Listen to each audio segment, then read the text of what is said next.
Coming up on today's Next Fan Up podcast. But you talk about consistency, James, and that's just not true. I mean, they're 0-5. How more consistent can you be? They're so consistently bad that they're perfect. Pun intended, right? That's a dad joke. I qualify that as a dad joke. Oh, come on. Oh, my God. That is a dad joke warning right there. Joke. Hey, football fans, if your team has a tight end who's struggling to get off the heap, have them play the Philadelphia Eagles and man up with Nathan Gary. Your tight end will turn into a superstar overnight. Jay, back to you. My God, have mercy on your souls. Ooh, sounds like we got the band back together. It's week 6 in the NFL. Here we go. That's how we start. Yeah, baby. 32 super fans. Where do the reports come from? Did you get an initial? One PodVader. That's football. Every angle of the NFL covered. All that kind of stuff, I get it. This, no question about it, is Next Fan Up. We're going to unleash hell here in December.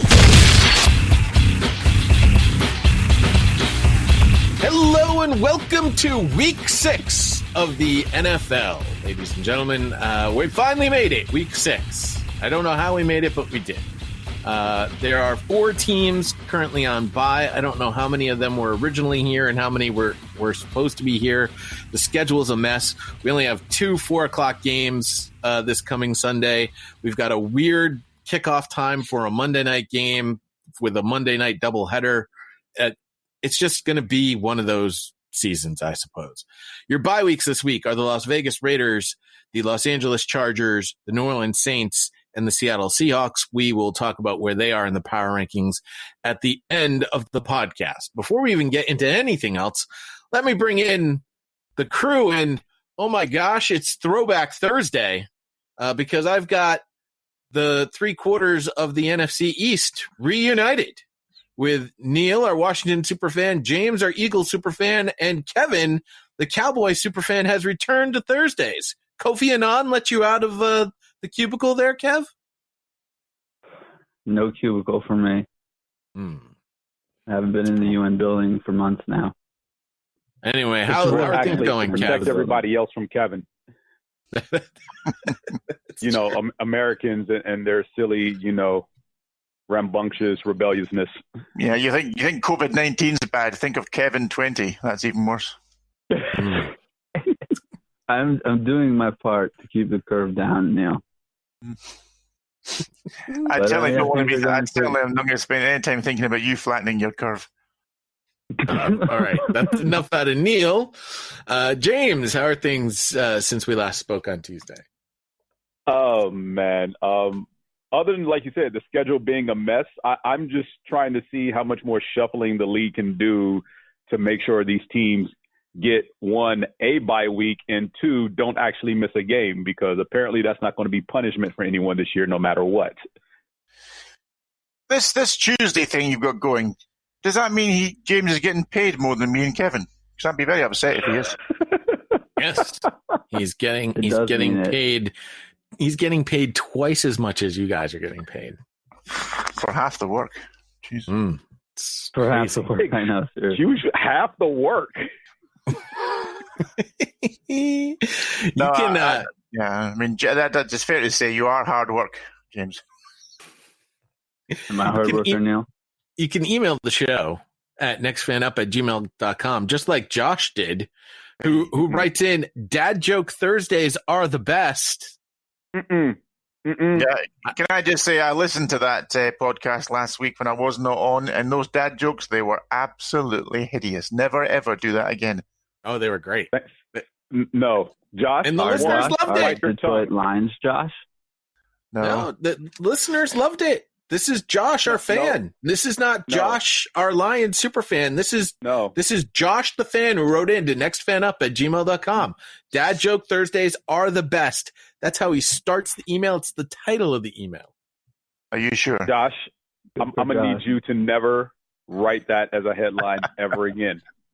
I have no dad jokes prepared. PodVader. Good. I have no dad jokes prepared today. Josh writes in and says, like the Titans in the NFL, I thought it was the Packers until Tuesday. Seriously, the Titans, WTF. Josh Norman is 6 foot, 200 pounds, but I guess PodVader knows all too well the Henry power. mean, the rest of Josh's email makes little to no sense whatsoever. But his title was perfect. Dad joke Thursdays are the best. So did he have a question? No, that's it. That's all he had. His question was, seriously, the Titans WTF? Well, he's right. I mean, that might have been the most startling performance and result of the season so far. I think Josh has nailed it there. It was quite the game, wasn't it? Wow.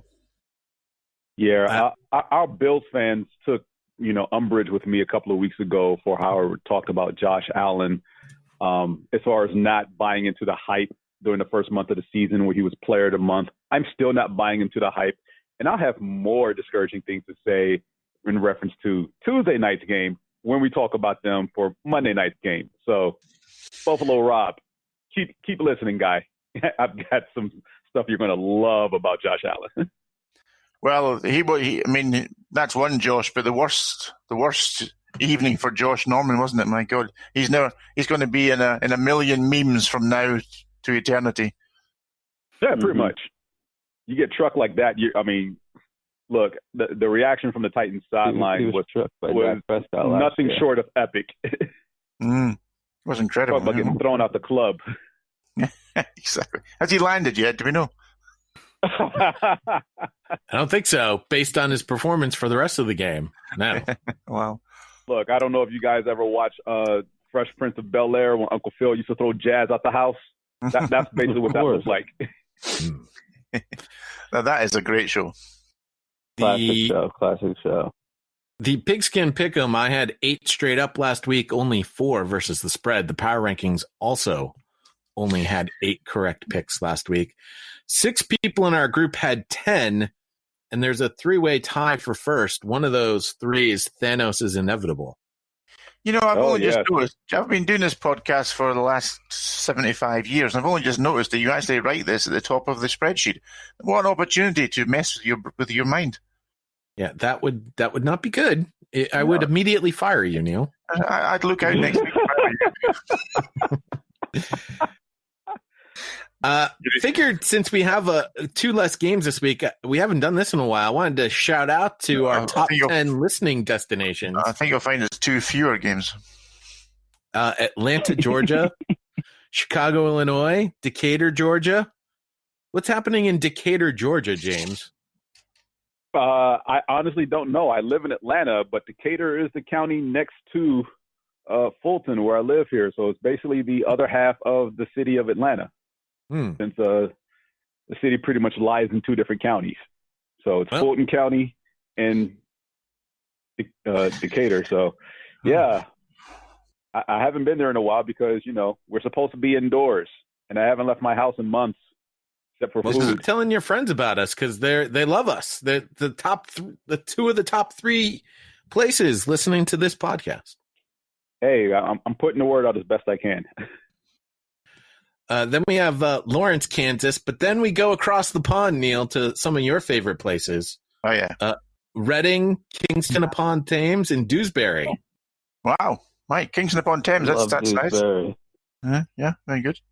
What's Kingston upon Thames? First of all, it's the weirdest name for a town I've ever heard in my life.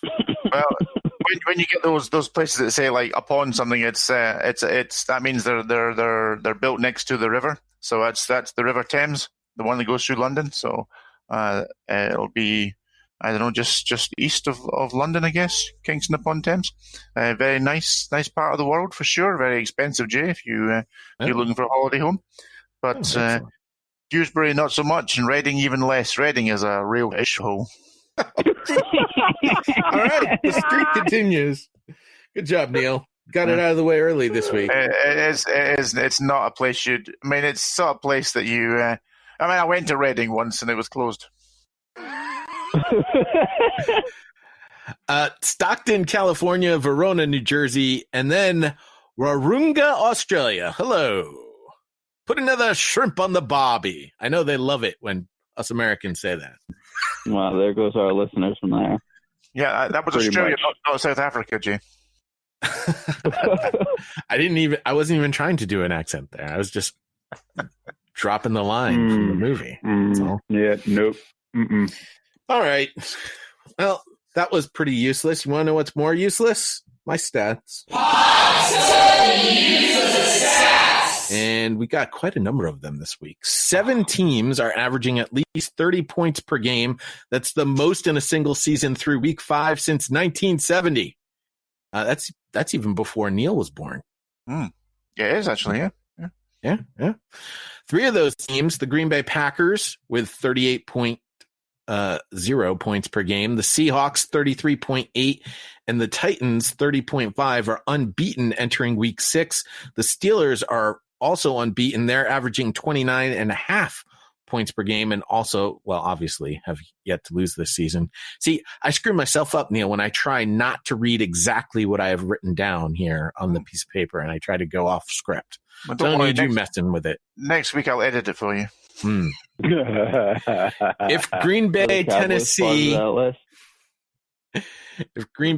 Tennessee, and Pittsburgh are all victorious in week 6, it will be the 3rd season since 1970, not including the strike-shortened 1982 season, in which at least 4 teams are unbeaten through 6 weeks. Seattle has a bye in week 6 and thus will remain undefeated. So we'll still have 4 teams there undefeated if those other 3 remain undefeated. See what happened there? I didn't say it was good writing. I just said it was writing. I can give you another useless stat if you like. Sure. My team, the mighty Washington team, we've lost by 14 plus points in 4 consecutive games, which is the longest streak since 2001. It's an absolute misery over here. I'll bet. That's better than the Jets. The Jets have lost double digits the last 5 games, I think. Yeah, saying that's better than the Jets doesn't really instill me with much confidence going forward, Kevin, I must say. I wasn't trying to instill confidence in you. Thanks. 2020 is the first year in NFL history in which at least one team has overcome a deficit of at least 16 points to win in each of the first 5 weeks of the season. 6 games have seen that actually happen. Only the 2011 season had more games in the first 5 weeks in which one team trailed by 16 or more points and won. They had 7 in that particular season, but they didn't do it in consecutive weeks like we've seen so far this year. In 10 games this year, a team has wiped out deficits of at least 13 to win, and that's the second most such games in NFL history through 5 weeks. Only, again, the 2011 season had more. They had 12 of those. And then 17 games this season, a team has overcome a deficit of at least 10 points and won. That's the second most games through week 5 of a season in NFL history.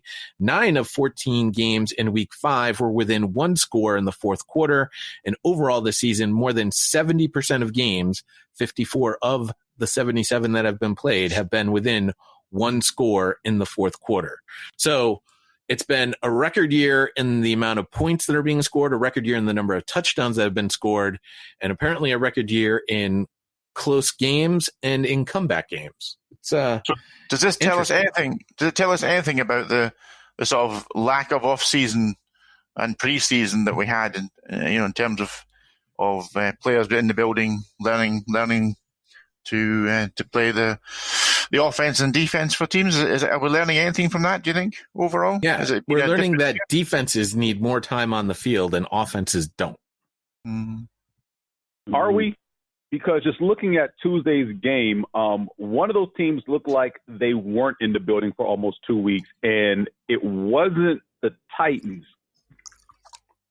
Well, they didn't need to practice at all, apparently. That's what we learned from that one. I mean, if you told me that one of those teams didn't practice or get into their facility for almost 2 weeks, I'd say it was the Bills. I would agree. We may or may not have a recipe from Doc this week. If we get a recipe, we'll, of course, post it on our Facebook page. Maybe I'm a little behind on that too, but we'll definitely get those recipes up for you. Facebook.com/NFU podcast. And he may jump in or may not. We don't know. We'll find out a little bit later. What's he doing? Is he sitting at home glazing himself in honey? I think so. Yep. And mushrooms. Ooh. First game at 1 o'clock Eastern on Sunday. The Atlanta Falcons are at the Minnesota Vikings. The Vikings are 21st in our power rankings. The Falcons are 29th. The Vikings are favored by 4 in this particular game. It is for the first time ever that I think I want to call a tie, but I won't.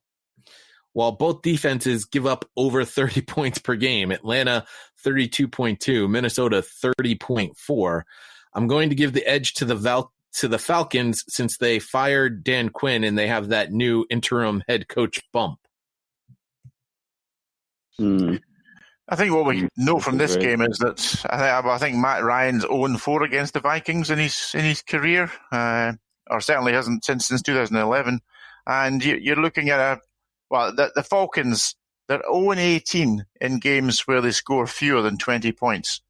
And so, yeah, they need to put some points on the board. I took the Falcons here, Jay, because I think the one thing they can do is pass the ball, and we know that the Vikings have got a pretty porous and young and inexperienced secondary. Well, James has locked in the Vikings, but I think that's biased, James. Oh, no, it's not biased. Because I haven't seen 2 things from Atlanta. 1, consistency, and 2, their defense. Because let's see, the guy that just fired was a former defensive coordinator. The guy who's now the current interim head coach is a defensive coordinator. And yet these guys can't play defense. But you talk about consistency, James, and that's just not true. I mean, they're 0-5. How more consistent can you be? They're so consistently bad. They're perfect. Consistency? Kevin, please explain what happened when your Cowboys played the Atlanta Falcons.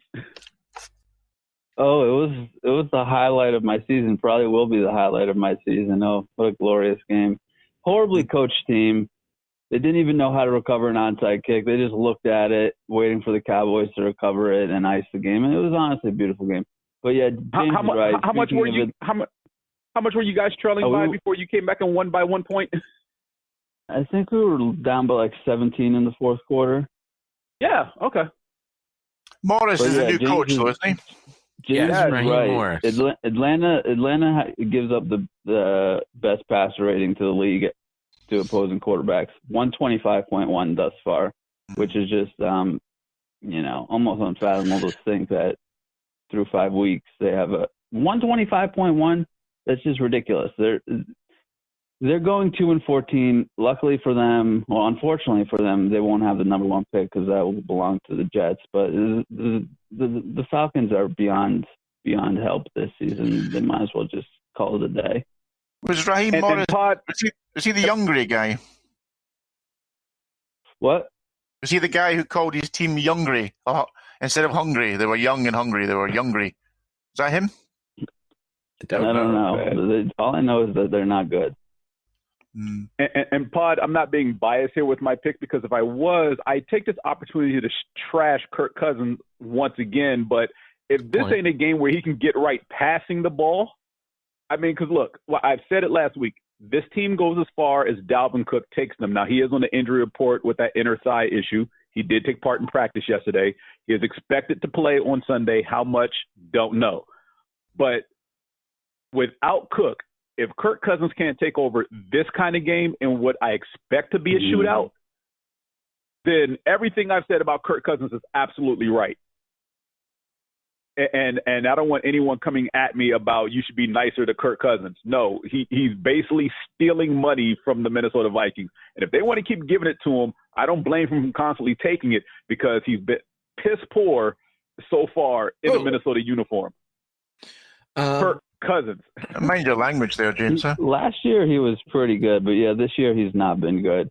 Last year that he was supposed to be exceptional, being his second year in that this system. Game, if you're a DraftKings fantasy player, I would definitely look to target Justin Jefferson. You'll probably be pretty cheap. And as I said, 125.1 passer rating. But, yeah, I think Kirk Cousins will throw 3 touchdowns this game, one of which to Justin Jefferson. Again, there you go. Just twist the knife already. MJ, who's had the knife twisted the most since this is his team. Is he still optimistic about the team? Oh, my. I don't know if he's optimistic, but let's see what MJ has to say here. General manager Thomas Dimitroff was also fired along with Dan Quinn. He has been calling for the firing of Dimitroff for years, which I don't understand. This is Dimitroff has brought the talent to the team. The talent hasn't been coached properly. It's sort of the way that I look at this. But anyway, I question some of that talent. Why would you question the talent? They've got a high-scoring offense. The problem on the defensive side is the talent can't stay healthy, which, honestly, the GM should know. Yes, and they also don't play that well because Beasley, who now plays for the Titans, used to play for Atlanta, and he looks the same, overrated. I mean, he got virtually no pressure Tuesday night against the Buffalo Bills. I mean, he was pretty much stymied the entire night. But when Keanu Neal and Bush are healthy, the Atlanta defense is significantly better. I don't even know who Bush is. Don't get me wrong. Yes, the health is an issue. Health is a big issue with Atlanta. Always has been. MJ says he's not 100% on board with Quinn being fired. It's not like he was an amazing coach. His record with the Dirty Birds, 43-40, just barely over 50%. He mentions here that Raheem Morris has worked with both sides of the ball with the Dirty Birds, and I think I do recall he worked on the offensive side of the ball for at least one season before he moved back to the defensive coordinator position.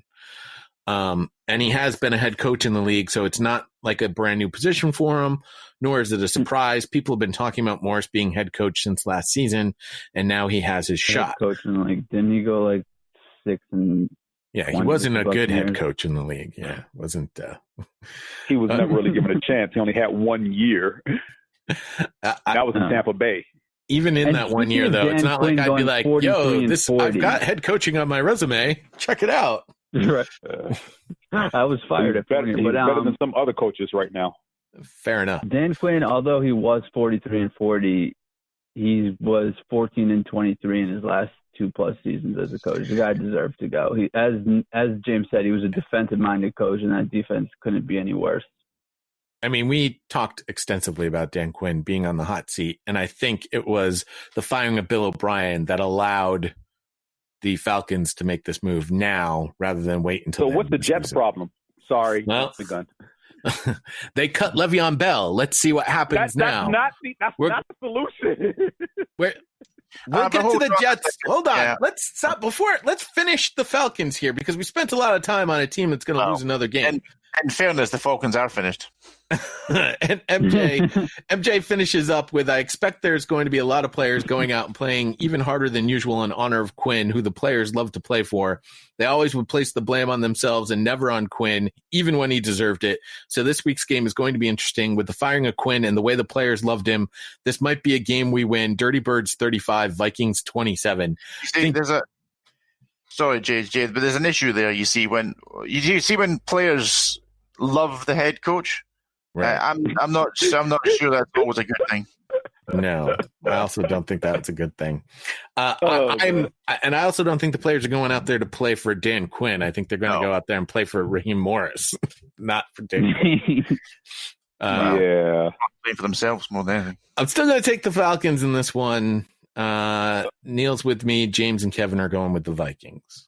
Yeah, let me finish up the injury report here briefly. Other Vikings showing up are Chris Boyd, Holton Hill, the cornerbacks, defensive tackle Jaleel Johnson, and center Garrett Bradbury, all listed as questionable for Sunday. On the Falcons side, we have Dante Fowler Jr. Supporting an ankle injury, Tack McKinley with an inner thigh issue going on, Grady Jarrett back injury, Keanu Neal hamstring, Russell Gage shoulder, Julio Jones hamstring, all listed as questionable for Sunday. Yeah, the Julio Jones injury is definitely problematic for sure. By the way, I just realized that we've never really explained why we give James the business for referring to the injury as an inner thigh injury. And I just want to explain to the audience that's new with us. James has a way of making the word groin sounds like it's multisyllabic. Shut up. So he now refuses to say that word. He actually says it. He says it like he really enjoys saying it. You know what I mean? Yeah, exactly. So, man. So that's just to give you some reference there as to why we give James such a problem when he talks about the inner thigh injuries around the league. I'm pretty sure there's an active volcano that you all can jump into. I'd also like to point out that all this week, while people have been replaying the Dak Prescott injury from last week, they blur it out now. It's all pixelated. Why they don't pixelate that? Dalvin Cook and his groin injury? His hand immediately goes to his crotch like he's Michael Jackson. It's crazy. Anyway, Chicago Bears are at the Carolina Panthers. Any reason you actually told us that, Jay? I just thought it was necessary to sort of give a little background there. Okay. Chicago Bears are at the Carolina Panthers. The Bears are 14th in the power rankings. The Panthers are 16th and are favored by 1.5 points. Now, the way that the power rankings will make their pick, home field advantage is only 2, and the tie goes to the team that was originally rated lower, and that is the Chicago Bears. So the power rankings will take the Bears in this particular matchup. They have won 4 of the past 5 versus the Panthers. These two teams are pretty close statistically. However, the Bears are -1 in take giveaway ratio, while the Panthers are +3. Plus, Teddy Two Gloves has been pretty good. Bridgewater aims for his 3rd in a row at home with 250 plus passing yards, has 7 touchdowns, 6 passing, 1 rushing, no interceptions in his past 2 starts versus Chicago, and aims for his 3rd in a row versus Chicago with 2+ touchdowns and a 100+ passer rating. The Panthers are playing pretty well right now. I'm going to take the Panthers in this one. Neil, you are out alone on an island with the Chicago Bears. Yeah, I think the Bears have done fairly well. Obviously, they're 4-1, so they're good. I mean, I think all of their games for the Bears this year have been decided by 1 possession. So that's they obviously play tight, close games. And I think they might just outlast the Panthers here. Although I would say I've been very impressed with an ex-Jet, Robbie Anderson, who is one of 2 players with 5+ receptions and 50+ yards receiving in each of the first 5 games this season. Who is the other player? Any ideas, guys? Gee, would it be Terry McLaurin? Looking at you, Kevin. Honestly, I wasn't listening to you. Michael Gallup. Sorry.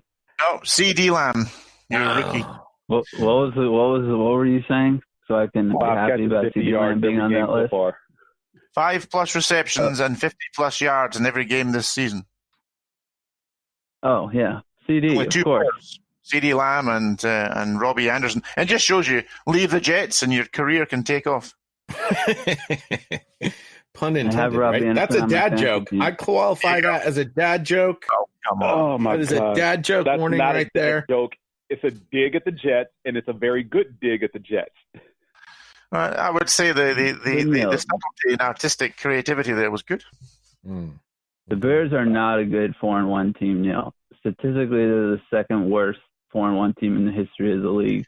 Well, I wish our teams were terrible 4-1 teams, Kevin. What? I wish our teams were terrible 4-1 teams. I mean, I guess I would too, but I'm taking the Panthers, though, for that reason. They have a -7.2 DVOA, 2nd worst by a 4-1 team since 1985. And surprisingly, Foles actually has a worse PPF grade or PFF grade than Trubisky had this season. So, I mean, eventually everything will come crumbling back down to earth for the Bears, and they'll lose some games in a row. I don't know how they beat the Bucs last week, quite frankly. It was pretty embarrassing. I probably agree with you this week. I can tell you how they beat the Bucs because the quarterback for the Buccaneers didn't realize it was 4th down when he threw that idiotic pass to the tight end 20 yards downfield. Let's bring the focus back to this game, please. Let's remember we're talking about the Bears and the Panthers. We'll slam that guy later. Right. Exactly. What's the injury report? For the Bears, we have Sherrick McManus, a safety. Deion Bush, a safety, listed as questionable, along with Brett Urban, the defensive tackle, also listed as questionable. Kawan Short was placed on IR this week for the season. Shoulder surgery he's having before the week is out. Defensive tackles, Zach Kerr. Defensive ends, Uter Gross Matos, Brian Burns, all show up as questionable. Ankle and concussion, respectively. Cornerbacks, Eli Apple and Dante Jackson. Jackson has a toe injury, also listed as questionable. And wide receiver Curtis Samuel has a knee injury. He did practice limitedly on Wednesday. Burns has had a great start, huh? To his is he second year, isn't it? Yeah, pretty solid. But he's in concussion protocol right now, so keep an eye on that. The Bengals are at the Indianapolis Colts. The Bengals 26 in our power rankings. The Colts 12. The Colts are favored by 7.5 points in this particular game. The number one defense in the league versus Joe Burrow, who only mustered 3 points versus Baltimore. I have the Colts as my lock of the week. James, you are alone on an island with the Cincinnati Bengals. I've changed my mind. I agree with James. Oh, how dare you, Kevin? Kevin has seen the light. All right, James, what do you like about the Bengals? You said the Colts are 12. It's not. First of all, it's not what I like about the Bengals. It's what I can't stand about the Colts. Oh, I forgot about that. All right, Kevin, what do you like about the Bengals more than the Colts? Well, I don't really fault Joe Burrow for his last week performance. The Ravens are a tough team. They're a blitz-heavy team. Their offensive line is not particularly that good, so it was going to be a tough win for him. But this week, I know the Colts have the number one defense, but they were just gashed by the Browns. I'm not sure if Darius Leonard's going to be back this week. But Burrow before that had 3 straight 300-yard games. T. Higgins is shaping up to be a solid wide receiver. Tyler Boyd's good. And their defense is surprisingly getting a little bit better as well. And then on the flip side, the Colts love to run the ball, but they only average like 3.6 yards per run. So I'm not sure why they stick with it. And then also I know where James is going with that. Phillip Rivers he's just done. He's no longer able to be an effective NFL quarterback. He's no pocket presence anymore. I have a better arm than him right now. I mean, I wouldn't be surprised if the Colts win, but, 7.5 points is ridiculous spread in this game. If we were betting on the spread, I would definitely go with the Bengals, but I think the Bengals are just going to win straight up as it is. By the way, just to point out how messed up passing ranking is, all right, Joe Burrow has more yards than Phillip Rivers, has 6 touchdowns, 3 interceptions. His rating is 86.3. Rivers, as I mentioned, has less yards and 4 touchdowns, 5 interceptions for a rating of 89.4. How does that work out? Yeah, because the quarterback rating that the NFL uses is the most convoluted, jacked up mathematical equation I've ever seen in my life. And no one should try to understand it. Because it doesn't take into account the effectiveness of the quarterback for every down and situation that they're in. It's just a straight up universal tool, but each situation that the quarterback takes a snap is not the same. So it doesn't take into account the situation. QBR actually does that. Now, I know I'm going to piggyback on what Kevin's to take a step further as far as what Kevin was saying about Phillip Rivers basically being horrible, and I'm not going to just belabor the point. I will just point out this one thing. Phillip Rivers has yet to throw for more than 250 yards in a single game this season. They're not winning because of him. They are winning in spite of him. He threw for 243 last week. He was 7 yards short. It's still not 250. QBR is Phillip Rivers 59.4 and Joe Burrow is actually 43.7. Like that doesn't make sense. Yeah. It doesn't make sense at all. It doesn't make sense. And honestly, watching the game last week. Hold on, watching James, watching you know who's top 5 in QBR? Oh gosh, don't tell me. Ryan Fitzpatrick. Well, why do you have to kill my buzz? Look, I will also the Colts play the Browns last week. It looked like Phillip Rivers was playing the Colts defense instead of the Browns defense because, I mean, if they're that good, I mean, they obviously have an effect on him. because he looks like he's playing against the Colts defense every single week for them to be number one. I will tell you that Phillip Rivers loved playing Cincinnati as he looks for his third in a row with a 95-plus rating. Mm-hmm. So there's that too. What abs. Hey, Bengals, run the ball. You'll most likely win the game. Not against this defense, you won't. That's funny because the Browns ran the ball last week and they took it out of Baker's hands for the most part, and yet they won the game. Let's get to the injury report. Is Darius Leonard going to play, James? Let me start with the Bengals. Giovanni Bernard does show up with that inner thigh injury going on there, along with Alden Tate and A.J. Green, shoulder and hamstring, respectively. Cornerbacks Darius Phillips and Mackenzie Alexander also in the injury report, listed as questionable. Justin Houston, hip injury, does show up. He is listed as questionable. He did not practice on Wednesday. Safety Julian Blackman does have that inner thigh injury going on. He also did not practice on Wednesday. Jordan Wilkins is on the injury report with a calf. He is listed as questionable. Other players showing up, Darius Leonard, still nursing that inner thigh injury. He did not practice Wednesday. I'd be concerned for Sunday. Mo Ali Cox, the tight end, knee injury. He also didn't practice Wednesday. And defensive end, Danico Autry, on the injury report listed as questionable as well. Mo Ali Cox doing damage to my friends' fantasy teams, let me tell you. Well, blame Phillip Rivers. We got that email that we read on Tuesday from Paul. No one cares about my friend's fantasy team, so just saying. If you or your friend has a fantasy team, you also may want to get rid of Mo Ali Cox at this point. Yeah, you should have never had him to begin with. How dare you, Kevin? He was great for 2 games. If you're a betting man, keep an eye on Darius Leonard and his health up until game time. So you're telling me I should not lock this game is what you're saying? Yeah, you probably should not lock this game because if you're locking it the way I think you're locking it, your feelings are going to be hurt. By the way, it doesn't matter. It doesn't matter what I say for locks because I've already missed 2 locks so far this season. Thank you, 49ers. Wait, when did you pick the 49ers to win? Last week. Oh, good. Yeah. Why would you do that? Terrible. James, was Costanzo on the injury report there? Left tackle for the Colts. Anthony Costanzo is listed, undisclosed injury. He's questionable. He missed last week, I think. Yeah, I don't like these undisclosed injuries or sickness that's not COVID. Like, come on. It's ridiculous. All right.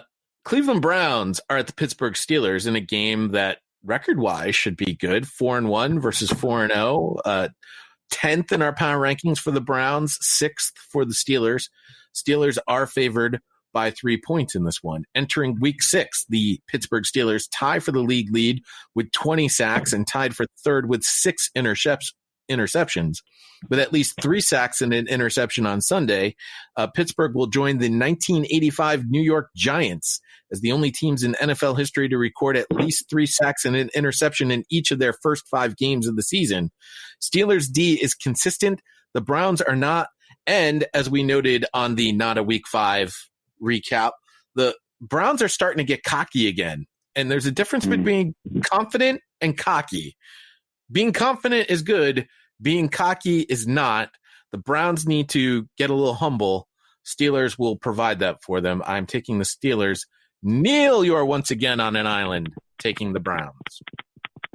Yeah, quite like the matchup here between the Cleveland Browns passing game and the secondary for the Steelers, which I think has been a little bit covered up by their tremendous pass rush. Obviously, they've been, as you just noted there, Jay. I do like. I don't think Minkah Fitzpatrick has had quite the impact so far this season that he had last year, and I like the fact that the Browns have scored 30 plus points in their last 4 games. Yeah, okay, you can maybe say the opposition hasn't been great, but yeah, I think this will be a. Come on, Jay, it's time, isn't it, for the Browns to step up and show that they actually are forcing that division by winning a big division game, and it doesn't get much bigger than playing the Steelers. So this is the time now. Oh, nothing. Yeah, too bad it sucks.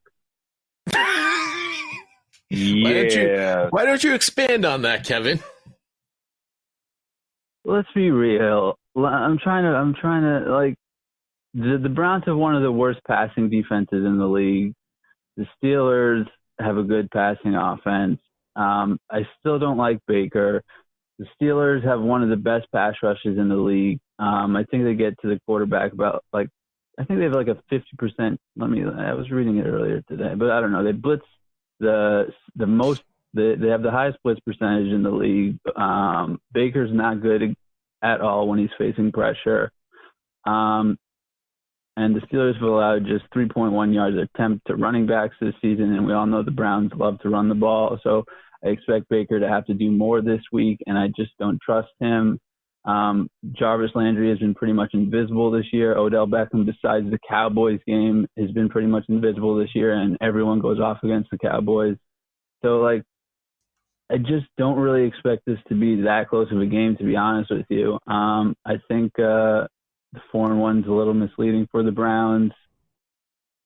Myles Garrett's really good, but if they don't get pressure on Big Ben, their secondary will not hold up against Roethlisberger, I guarantee. So I just think it's a good matchup for the Steelers, especially since the Browns love to run the ball. And I just said that the Steelers allow only 3.1 yards per attempt this season. Although Sanders did somehow have a 75-yard touchdown last week, but his remaining 10 carries went for only 6 yards. So, yeah, that's why I'm picking the Steelers, and because Baker Mayfield still sucks no matter what. Their opposition, though, Kevin, the Steelers have played the Giants, the Broncos, the Texans, and the Eagles. I'm aware of that. But who have the Browns beaten? Who have the Browns beaten? The Cowboys? Washington? Yeah, that's going to tax any defense. That. Oh man, James, Landry's a little banged up too, right? Yeah, the Browns literally almost gave up a 24-point lead to the Cowboys. Oh man, let me start with the Steelers and the injury report. And the only thing I'm gonna say as far as the Steelers is, I'm still having nightmares of Chase Claypool running through my secondary. So good luck, Cleveland. Yeah, what was that all about? For the Steelers, we have T.J. Watt with a shoulder injury, who's limited in Wednesday in practice. Wide receivers Juju Smith-Schuster and Deontay Johnson show up in the injury report, knee and back respectively. So again, Chase Claypool, go get him. Eric Ebron, hand injury. He didn't practice on Wednesday. And offensive linemen Marquise Pouncey and David DeCastro are showing up on the injury report. Pouncey is being evaluated for a foot injury, and DeCastro has an abdominal injury. So keep an eye on those two as game time approaches. But the Cleveland Browns, this looks like the Washington injury report of days gone by. Baker Mayfield did not practice so far this week because of the chest injury he sustained last week against the Colts. So keep an eye on him as far as his availability. He is listed as questionable. Carl Joseph, the safety, shows up on the injury report with a hamstring. Linebacker Tay Davis has an elbow injury. Landry's nursing both ribs and hip injuries. Kareem Hunt has a thigh injury. He was limited. Center J.C. Treader still shows up with an undisclosed injury. Defensive tackle Sheldon Richardson, also undisclosed. Linebacker Jacob Phillips has a knee injury. And defensive end Olivier Vernon shows up in the injury report with that inner thigh injury going on there. Oh, and I Ronnie wouldn't Harris, feel too comfortable about that Cleveland Browns pick, Neil. No, I'm fairly comfortable. Here's the stat I was looking for. The Steelers' team pressure rate is 50%, which is 10% points higher than any other team in the NFL right now. Baker Mayfield is going to be sacked at least 6 times and throw 3 picks, guaranteed. Provided he plays. All right, guaranteed. What happens? What happens when it doesn't? That's a Charles Barkley guarantee, except mine will be right. What do we get? Yeah, what do we get if that doesn't happen? What would? I'll come back on the show next week and make another bold prediction. Oh, I don't know if I accept that. I wouldn't feel like a winner then, would you, Jay? No. The Denver Broncos are at the New England Patriots, the game that was postponed from last week due to COVID-19. The Broncos 27th in the power rankings, the Patriots 13th. They are favored by 10 points. in this one. The only thing I have to say about this is the Broncos are -6 in takeaway giveaway ratio versus my top 5 defense in the New England Patriots. We are all taking New England.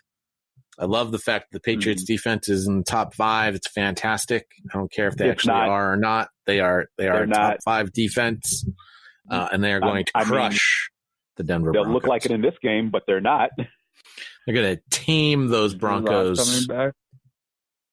Okay. So let me just jump to the injury report since I don't think anyone's going to say anything respectable about the Broncos' chances. Noah Fant shows up on the injury report with an ankle injury. I know. Wide receiver KJ Hamler is nursing a hamstring. Melvin Gordon is questionable because of his DUI incident for speeding from Tuesday night. Hilarious. Right. And on the defensive side, Jeremiah Atachu, the linebacker, undisclosed injury. Mike Parcell, the nose tackle, has a knee injury. For the Patriots side, we already know Edelman's going to be on the injury report all year with a knee. He was limited this week in practice. Jay, 3 names on the injury report, all linemen. Isaiah Wynn, the tackle. One to watch for sure. Jack Mason, your guard. Another one to watch. Not too concerning because a couple of the rookies on a menu have been stepping up, look to be pretty solid at the guard position. So slightly concerning, but there's some depth there. And defensive tackle Adam Butler. The Patriots offensive line actually has the highest PFF grade so far through 5 weeks, if anyone was wondering. Is Cam playing? Cam Adam is Butler, playing. Defensive tackle. Adam Butler probably will not play due to injury, but Cam is back and Stephon Gilmore also back. Still That's the 11th. actually good for your team. Man. Yeah. Still the 11th ranked defense, Jay. Just for clarity. Well, after this game, they'll hit the top 10 in real, but still top 5 in everyone's heart.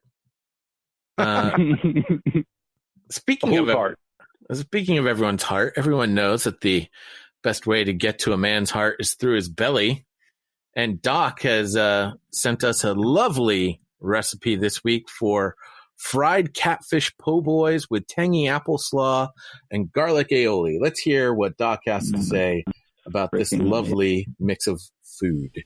Hey, Pod and boys. Good to be with you even for a short minute here for another delicious NFL football weekend. Going to give you an old favorite recipe this week for the next Fan Up Nation. Should score more points with your friends in the Dallas Cowboys. That's not a shot. It's a beauty. Fried catfish po' boys with a tangy apple slaw and a beautiful garlic aioli. Cornmeal battered catfish, fried up good, real simple. Served on a toasted buttered hoagie bun, topped with sweet vinegary slaw.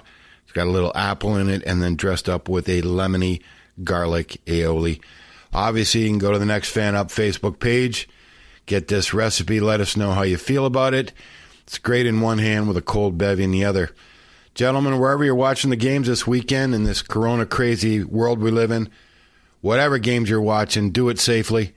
And more importantly, to the Next Fan Up Nation and Pod and the entire team, have a delicious one. All the best.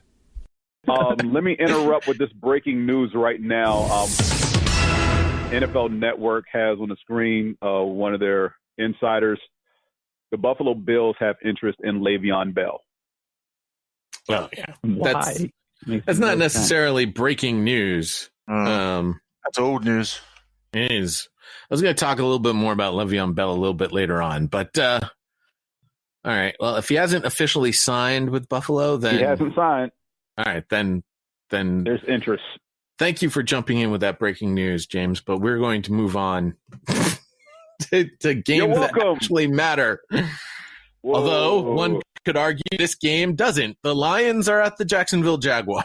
The Detroit Lions, 25th in the power rankings, somehow have jumped over the Jacksonville Jaguars, who are 28th. The Lions are favored by 3 points in this game. While the power rankings are going to take the Lions, none of us are. Lions have won the past 2 versus the Jaguars, but haven't played them since 2016. Gardner Minshew aims for his 3rd in a row with 300-plus passing yards, 2+ touchdowns, and a 90-plus rating. He has 3 touchdown passes and a 105-plus rating in 2 of his past 3 at home, and is 1 of 4 in the NFL with 1,400-plus passing yards, 10-plus touchdown passes, while the Jaguars average only 21.8 points per game. The Lions give up 31.8 points per game.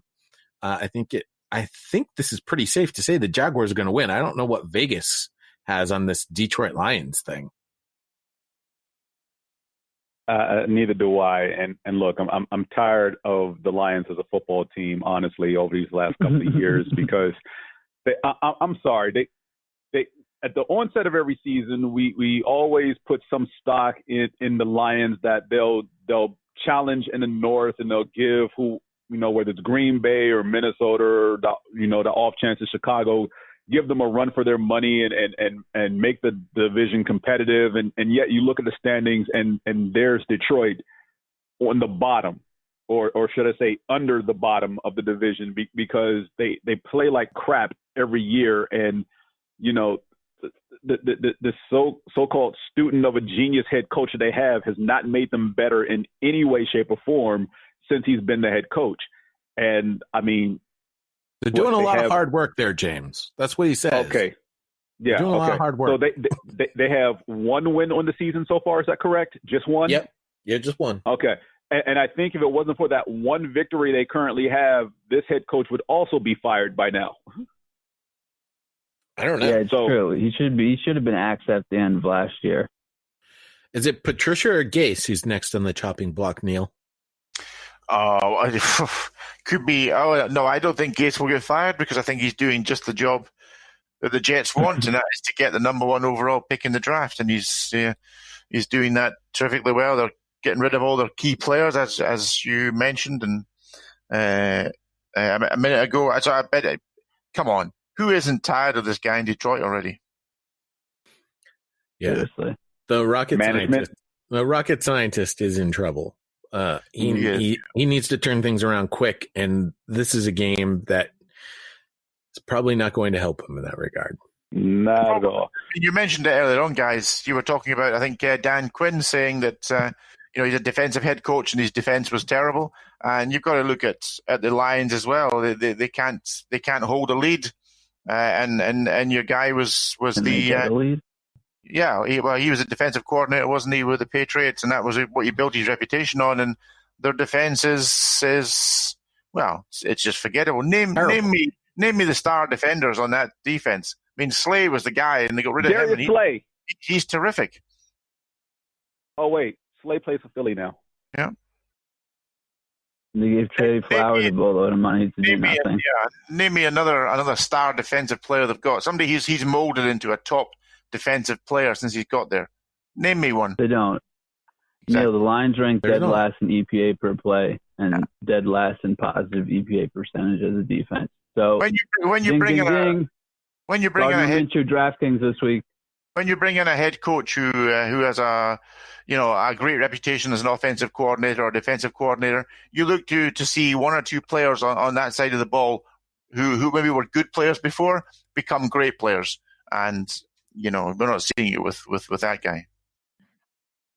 I mean, their leading sacker is Romeo Okwara with 2.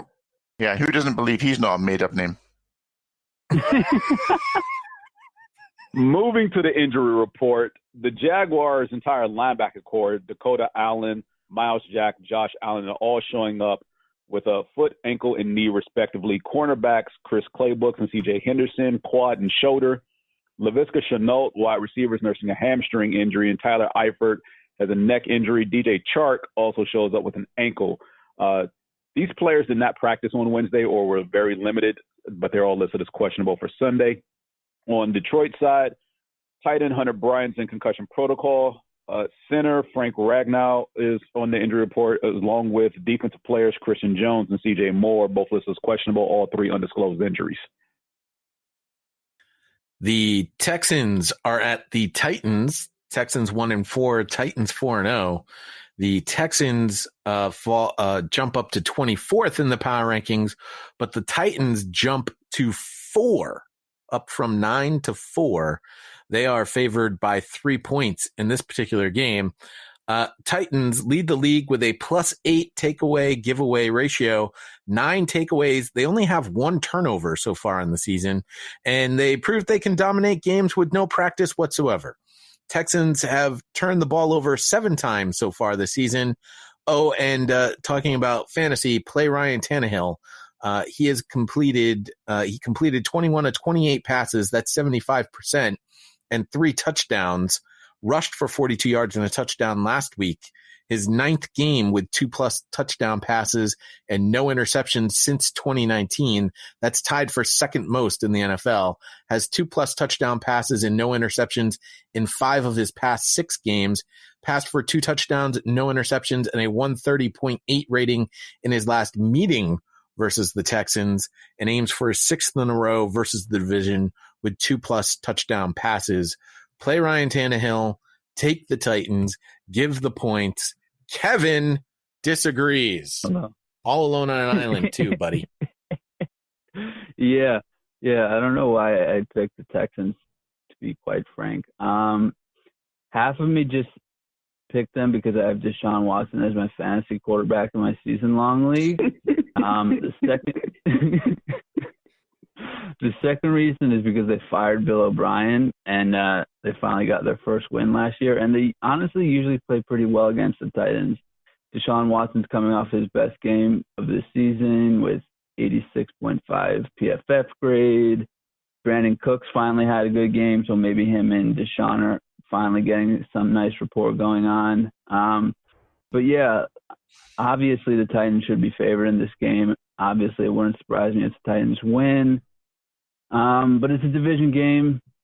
The Titans, I just can't get behind them as a top 5 team. I'm sure our Titans super fan will be thrilled to hear that. But yeah, I don't feel good about picking the Texans, but I think they could win. But like I said, I'm picking half of that with my heart and Deshaun as my fantasy quarterback. Should Tannehill be in the MVP voting this year? Should he be up there? No. I think he belongs in the conversation, but will he win it? No, because everyone knows Mr. Never Got an MVP vote is winning it this year. It's a lock. So Deshaun Watson. It's not just that though, Jay. Having watched Tuesday night's game, look, Tannehill is playing well. I'm not taking anything from him, but he benefits from Henry in the backfield. The Bills overreacted to Henry being on the field on every single offensive play, even if it was just a regular drop back pass. And I think 60 to 70% of the plays ran that night were play action. So, I mean, if you're going to overreact to the back behind the quarterback, then yeah, the quarterback has no choice but to look good. Isn't that the point of football, though? That's the whole point of football. It all goes together. If you overreact to one, you have to have the talent to take advantage of those advantages. The talent's name is A.J. Brown. That's not harsh. Ryan Tannehill. That's harsh. I mean, his performances are comparable, and in his last sort of 15, 16 games are comparable to Mahomes and anybody else you want to line him up against. And every quarterback who plays well usually has somebody who's playing well alongside them. I think that's a bit harsh, James, but I would say, talking about talented quarterbacks, Deshaun Watson is one of 2 quarterbacks with 100+ passer rating and a losing record. Who's the other one? Drew Bledsoe. No, active. No, Bledsoe has a winning record. Active. Oh, active. Bledsoe's been dead for years. How dare you? Wow. Deshaun Watson has a career losing record?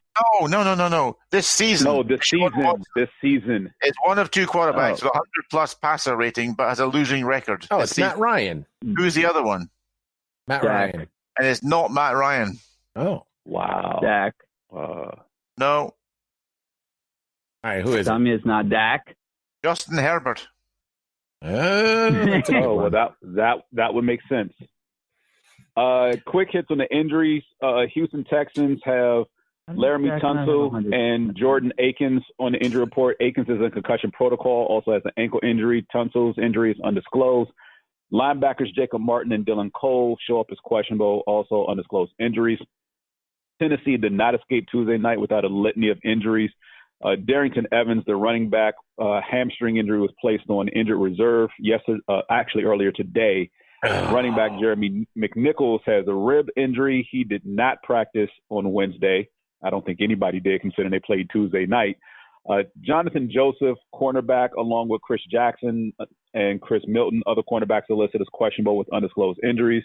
Offensive lineman Dennis Kelly and Taylor Lewan also show up as questionable on the injury report. Defensive players Nick Danzibar, I already mentioned Chris Jackson, DeQuan Jones, and Davian Clowney show up on the injury report as well, along with A.J. Brown, the wide receiver. So, yeah, a lot of nicks and bruises coming out of Tuesday night's game. So keep an eye on all those players.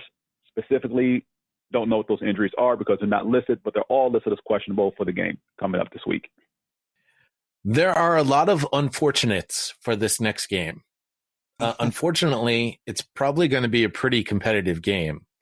Also, unfortunately, it features one of our super fans, so we're going to talk about it quite a bit. Also, unfortunately, it features two terrible teams, the Washington football team and the New York Giants. We don't have to talk about this. No, we do. We do. Washington is ranked 30th in our power rankings. The Giants are ranked 31st. So just an FYI, everyone, if you're playing along with the power rankings will take the Giants with home field advantage.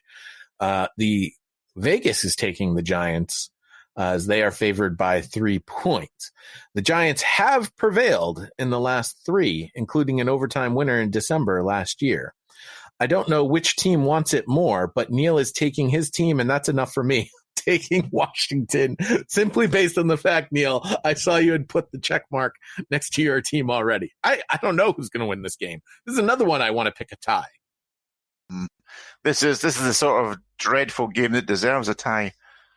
It's, I mean, what can you say? Washington's in disarray as ever, and the Giants. I mean, Daniel Jones hasn't thrown a touchdown pass since week 1. I mean, it's just a mess. Two teams that shouldn't even be on at 6 o'clock. Never mind playing them at 9 o'clock. They should be playing on Thursday evening, shouldn't they? But nobody actually watches. It's a terrible, terrible lineup. Can Washington win?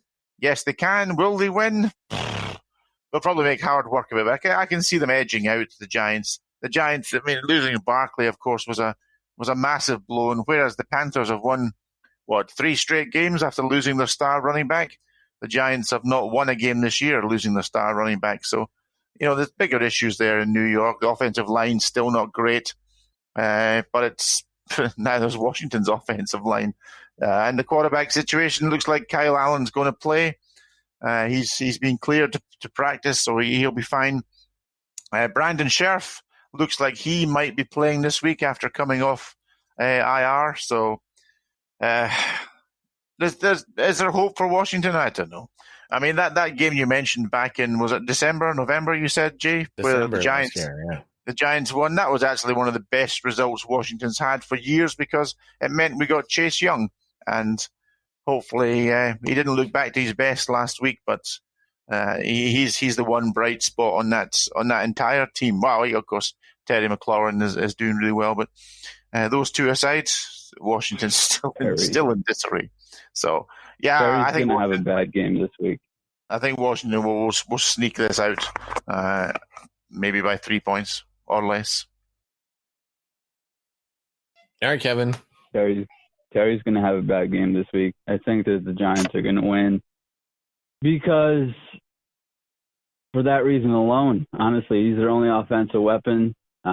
Bradbury has been very good against opposing number 1 wide receivers this year, against like Allen Robinson, Cooper, Deontay Johnson, and whoever else he's faced. He hasn't allowed a touchdown to any of them.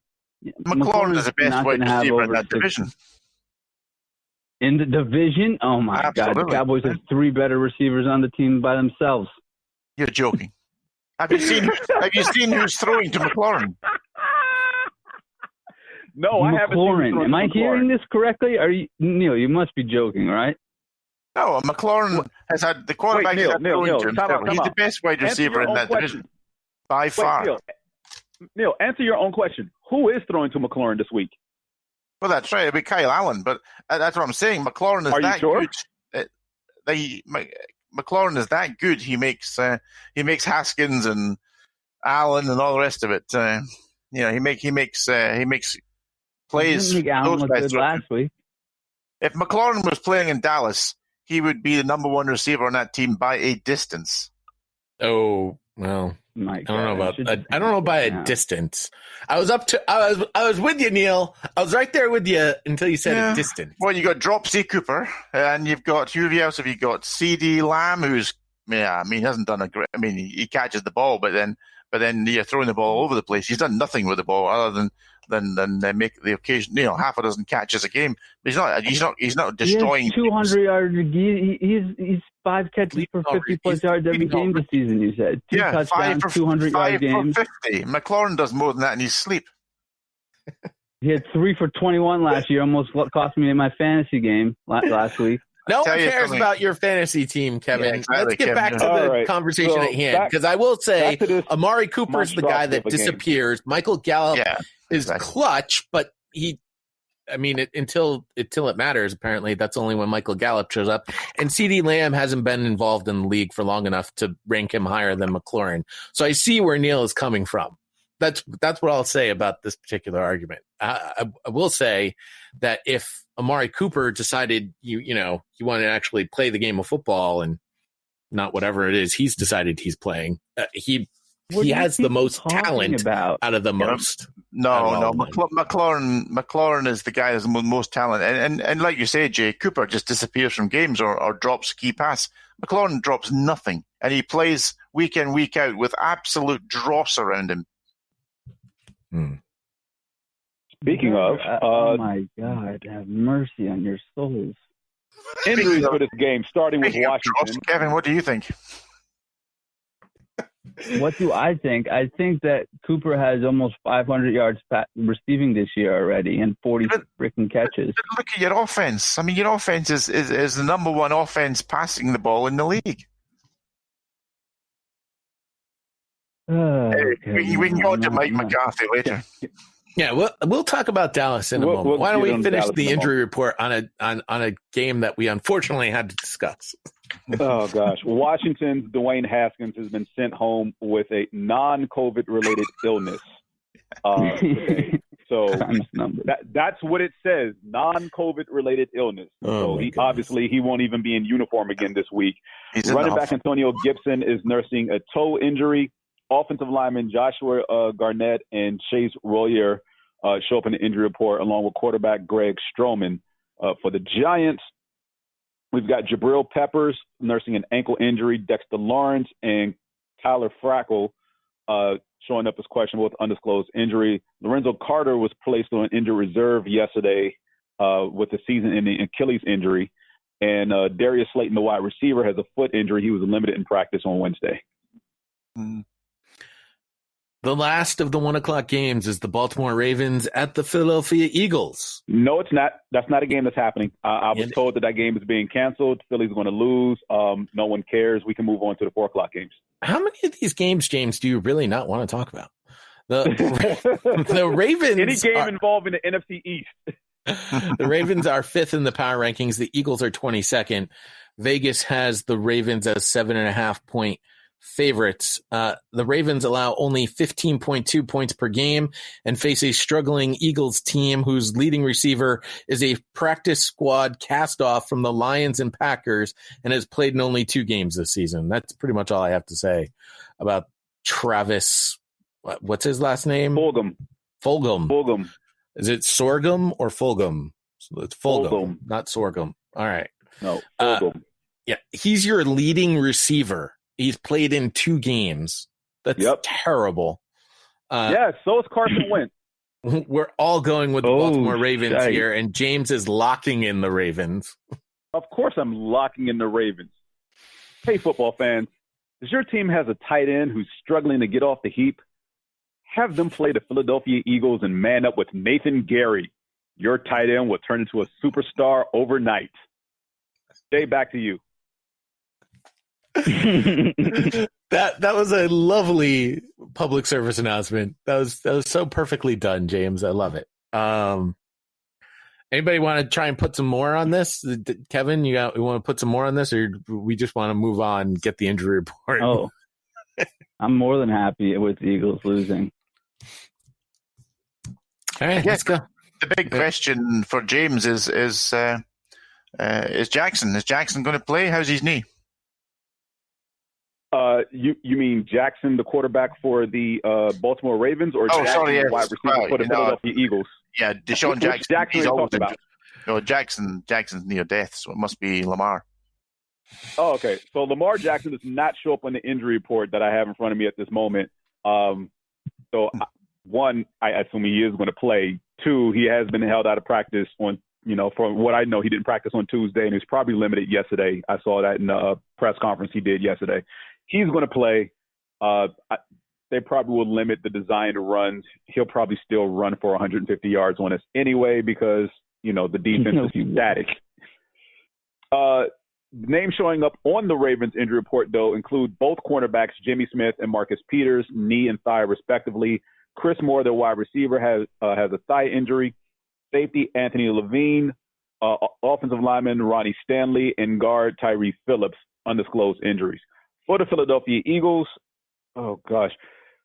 Jeffrey and Jackson on the injury report, wide receivers, foot and hamstring, respectively. Don't expect either one of them to put on a uniform on Sunday. If they do, congratulations. They'll play 5 to 10 plays again for you guys? No, they're not. And if you define play as actually making it through the entire game by playing at least 50% of the snaps, no. The best case is they'll suit up, play 5 to 10 plays, aggravate their respective injuries, and sit down for the rest of the game. I don't understand why either of them is still with the club at this point. Unfortunately, they both have contracts we can't do anything with, which naturally is putting us in salary cap hell. I need them both to go on season in the IR, get cut in the offseason, rebuild the receiver room. James. Moving on from those two. James. I'm never going to mention Rieger. James, are you high again? No. I am not high. I was just going to ask you to tell us how you really felt. That's really what I really wanted to know. Injuries that actually matter. Avonte Maddox was limited this week with his ankle injury. He may suit up this week because he's missed a couple of games. Darius Slay is in concussion protocol. Duke Riley has a rib injury. Richard Rodgers has a neck injury. Kavon Wallace, Hassan Ridgeway, Marcus Epps, Sean Bradley, and Jamon Brown all have undisclosed injuries. They are questionable, but I expect them to play. Lane Johnson most likely will not play this week because he's still nursing his ankle. So, yeah, that's a lot of people on the Philadelphia injury report to say that they should get smashed in this game no matter what. And the only bright spot in the offense is not Carson Wentz. It's Miles Sanders. Because I will keep harping that the offense needs to revolve around him. Well, Fulgham can't do anything if Wentz is not going to throw him the ball. And in case you haven't been paying attention this season, Wentz likes to stand in the pocket, observe everything that's happening around him, and not throw the ball. Do you think he's holding on to the ball too long, James? So the first 4:00 game we're going to talk about is... that is the New York Jets at the Miami Dolphins. These games get worse and worse as we continue on. The Jets are 32nd, and as one superfan asked, is there a way to rank them lower? I believe, I think it was Justin, I could be wrong, said they are the third place XFL team. I think that was the way that we could rank the Jets lower. Dolphins are surprisingly 2-3 and are at 20th in the power rankings. And also surprising, Vegas has them as 9.5-point favorites. I'd like to point out the Miami Dolphins are not that good, and they are 9.5-point favorites. Show that to the 49ers. Dolphins lost 22-21 last December, but have won 4 of their last 5 versus the Jets. Joe Flacco starting. No Le'Veon Bell anymore. I mean, the Jets are a sham of a football team. We're all taking the Dolphins. James has put a lock on it. I mean, there's really not much more to say other than Adam Gase is clearly the problem. And the question I would pose to you, Neil, is as you said, he's doing exactly what they want him to. He's tanking. They're going to get the number 1 pick. and they're getting rid of all their star players. Is that you think really what's going on there in New York?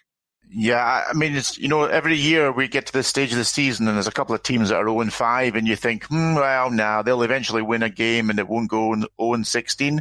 I mean, this year, I don't know about you guys, but I'm kind of feeling like, yeah, this could really be an 0-16 team. I just don't see anything they do well that could win them a game, Jay. All of a sudden one of the players just breaks out and runs for 200 yards and they can win a game. I just don't see it. They're offensively, they have nothing to throw to. They're obviously getting rid of their running game, even though Bell wasn't doing a great deal. Respect your former alum. Jamison Crowder is having himself a pretty decent season.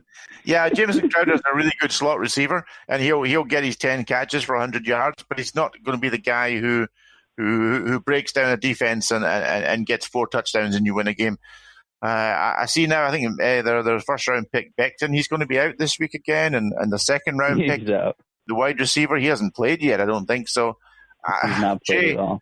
I think they've decided, yeah, okay, we just let this season play out and get that first round pick. Now remember, the guy who's going to be the number 1 overall pick, barring injuries or off-field problems or whatever, smoking James's peace pipe, I think you're going to end up with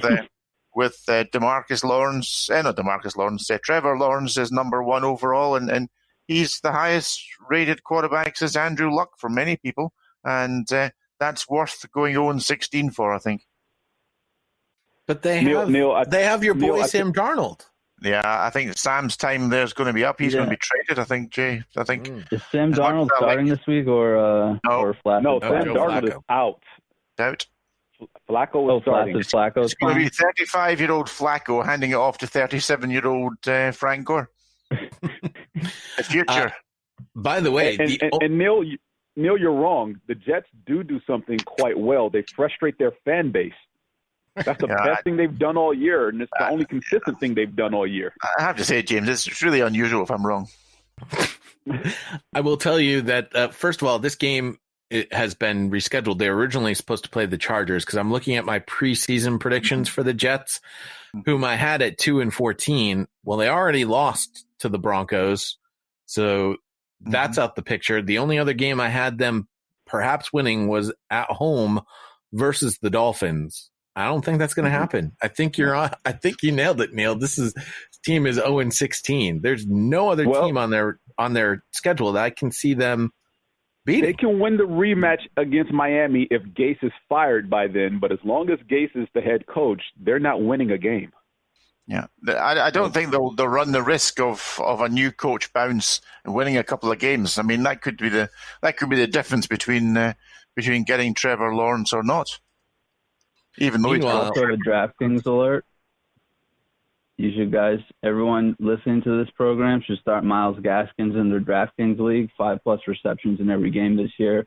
Finally got his first touchdown last year. He's clearly their lead back, and yeah, we just been the Jets for 3 minutes straight. So obviously, I'm sorry. But yeah, Myles Gaskins, plug and play in your DraftKings lineup. You won't regret it. By the way, since we have spent a lot of time on the bad team, the Dolphins will have the false hope of being 3-3. The rest of their schedule doesn't look very pretty for them either.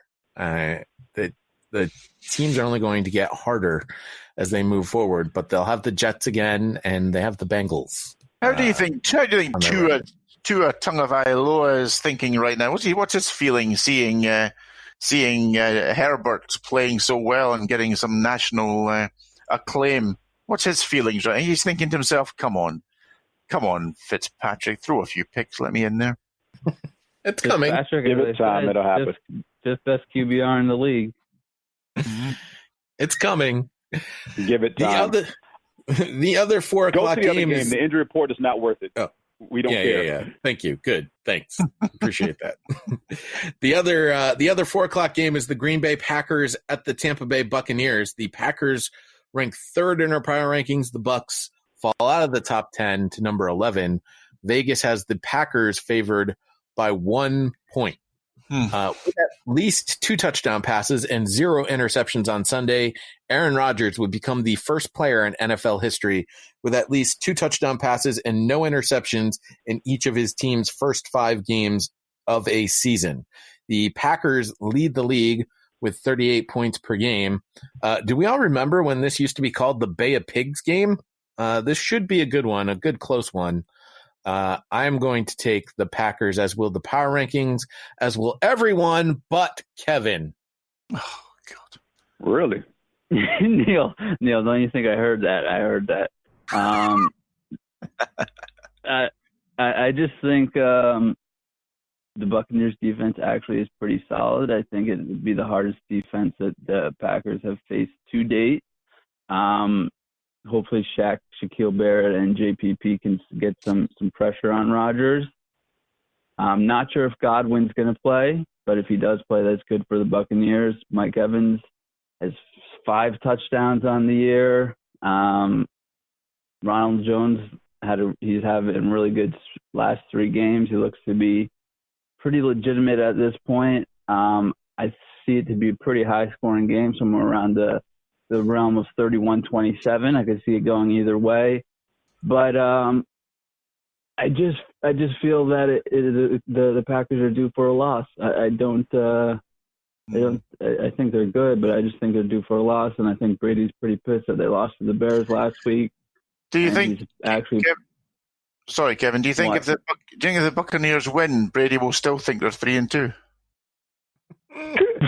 No, he doesn't know how to count to 4. 4 is oh man! Nice. No, but in all honesty, I could see either team winning, but I just think it's time for the Packers to lose. Do you think Rodgers is going to be MVP then, Kevin? No, I think Russell Wilson's going to be MVP.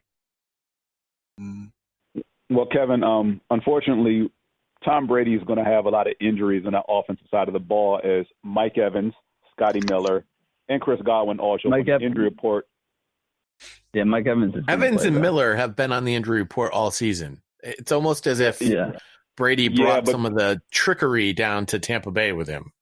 Yeah, but Miller has the hip and inner thigh area, so I'd be worried about this one. Godwin nursing a hamstring and Mike Evans nursing an ankle. Also, Gronkowski has a shoulder injury. None of these players practiced yesterday, so a little bit of concern. Yeah, what's the deal with Gronk? I thought he was going to be good. No, man, he's old and done with the NFL. Oh, trust me, he looks old and done. Fournette also on the injury report with an ankle injury. Not that it matters. LaShawn McCoy also nursing an ankle injury. So pretty much every significant offensive weapon not named O.J. Howard because of injury reserve is on the injury report to help Tom Brady minus his offensive lineman. I'm sure you guys touched upon it on your Tuesday show, but not enough has been made of the fact that of Brady's lack of sportsmanship in that game against no, it's not Chicago, and that was when you see a great player, one of the game's great players of all time, showing a lack of sportsmanship. It's not a great look for the kids of America and anybody else who plays the game. But it's not the first time this happened. Funny you say that, Neil, actually. Well, hold up, Neil. When the Patriots lost to the Eagles in the Super Bowl, Brady didn't shake Foles' hand then. You want to take it a step further, the way everybody was ripping Cam Newton after the Broncos beat the Panthers in the Super Bowl, no one talked about how Peyton Manning walked away from Drew Brees when he lost to the Saints in the Super Bowl. So, yeah, this is something that happens apparently with these long-term so-called all-time great quarterbacks, and, they get these chips on their shoulders, and I guess they just have certain grudges or just because I can't call it their mood because we have these instances and you can't call them outliers because it's happened more than once. But I know. Brady, it happens to be Nick Foles. When you lose a game, and as a football player, it happens to me regularly these days. When you lose a game, at the end of it, you shake the guy's hands and wish them a well done, good game. And I find that one of the worst things you can do on a sports field is not to acknowledge that on the day, and for whatever reason the other team won, they were better than you, and it just shows you. I mean, Brady still is an absolute piece of fish. My God, that's two today. Finishing up the Buccaneers injury report. Finishing up the Buccaneers injury report, Levante David, Jordan Whitehead, Carlton Davis, Khalil Davis, also in the injury report as well. Those are key defensive starters, and all of them nursing knee injuries, along with JPP. For the Green Bay Packers, tight end Mercedes Lewis nursing a knee injury, Kevin King, cornerback nursing quad, Tyler Irvin, the running back, wrist injury, Jair Alexander, the other corner, hand and knee injury, and linebackers Rashawn Gray and Chris Barnes. Still recovering from multiple uses of curse While words. while you're recovering, I'd like to ask Kevin, who's Graham Hill? What? I have no clue. Because on your map it says Graham Hills Park. I wonder who he was. Just outside Pleasantville, which sounds like one of those spooky, weird TV shows you watch where everybody gets murdered. Is this the ADD version of our podcast? What is happening here? Monday Night Football. Sunday Night Football first. Wait, it we is have the one of those? the Los Angeles Rams are at the San Francisco 49ers. Oh, snap. I forgot they still had a team. Yeah, the Rams are 8th in the power rankings. The Niners are 18th. Rams favored by 3 points in this particular game. 49ers swept the Rams last year, but this isn't last year. There seems to be something wrong with the most beautiful man in the world, Jimmy Garoppolo, and the Rams have tapped into the Sean McVay magic once again. Jared Goff leads Los Angeles into San Francisco, has an NFL best fourth quarter passer rating of 155.8. So as we were talking about at the beginning of the show, seems like days ago, the Rams, pretty good in the fourth quarter, will either close it out or come back if they're from behind. Defensive lineman Aaron Donald tied his career high with 4 sacks in week 5. And teammate Troy Reeder registered 3 sacks. So the defensive side of the ball is moving for the Rams. The offensive side of the ball is moving for the Rams. Everything's coming up Rams. And so I will take the Rams, as will everyone else except for Kevin. Oh, no. Wait. I took the 49ers? Kevin starts. No, I didn't. Wait. It's impossible. I didn't mean to take the 49ers if I did. I'm pretty sure that was a mistake. Hey, Pod, this just in, Jimmy Garoppolo, not that good. No, Jimmy Garoppolo is good. He's hurt. Give the pretty boy a chance to heal. He'll come back. I mean, we've heard these stories before. They usually happen in practice. It just happened to happen on the field. He's still injured. Against the Miami Dolphins. He's got a high ankle sprain. He can't set right. Does he? Because I'm looking at the 49ers injury report, and guess whose name I don't see? Yeah, he's back to practice this week. Yeah. I mean, it's not often a high ankle sprain reaches all the way up to the head. Well, I'm just saying.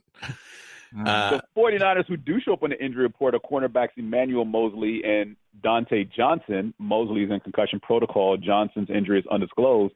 And Quan Alexander, the linebacker, confirmed that he has a high ankle sprain. So, he didn't practice on Wednesday. But nobody else showing up here. But James, I think part of the problem with the 49ers is not so much. I mean, Garoppolo was awful last week for sure. But the problem with that San Francisco team is they've lost Bosa, they've lost Buckner, and they've lost Sherman, and that defense they've got there is just not giving them great field position. It's just not getting the turnovers that they need and getting the pressure on the opposition. And when that falls away as badly as that, it's hard for any team. Hey, look, I don't disagree, Neil. You're absolutely right. And unfortunately, injuries are a part of football. But what's wrong with the rest of this defense and stepping up and playing well? Because the rest of them aren't picking up the slack. Richard Sherman doesn't play 4 positions simultaneously in the secondary, and they've been in shambles this year. And I understand the defensive line is devastated, but you still have talent. I mean, depth was supposedly a key part of this defensive line last year, and they supposedly still had it this year, minus the trade of Buckner to the Colts. Haven't seen it even before. Well, there you go. You traded away your depth. You can't have depth if you gave away one of your starters. I'm just saying they still had Bosa. He wasn't playing that great until he got injured. So, I mean, You talk about one guy, the remaining 8 or so in that rotation were still there, and they weren't setting the world on fire. I mean, their games have been close this year. Kevin, I hear you mumbling to yourself. Have you figured out why you took the 49ers yet, or is that a mistake? No, it was clearly a mistake. Oh, okay. Rams injuries, linebackers, Agbania Okoronkwo is out. He's undergoing elbow surgery. Micah Kaiser has an inner thigh injury. He was limited in practice. And tackle Bobby Evans is questionable, undisclosed injury. All right. Well, I mean, give the most beautiful man in the world a shot. Hey, Pod. He'll come back. He'll be fine. Hey, Pod.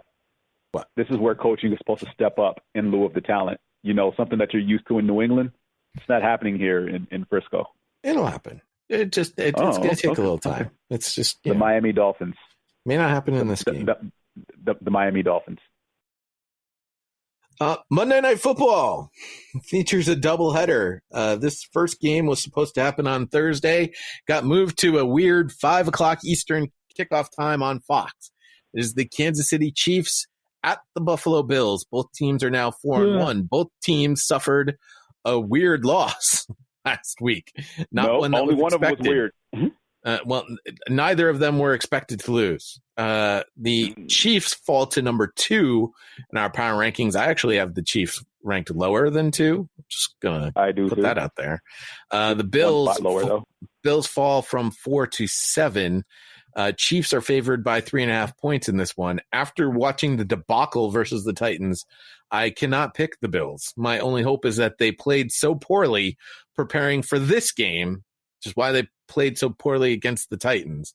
I would say this is game of the week. We will have a superfan battle between Nick and Rob tomorrow for your listening pleasure. In the meantime, you'll hear all of us talk glowingly about Patrick Mahomes and the Kansas City Chiefs winning another football game, except for Neil, all alone on an island, taking the Bills. Yeah, obviously it's a dangerous one because you never know. Yeah, well, you never know when Mahomes is going to show up and do his thing. But I have not been overly impressed with the Chiefs so far this year.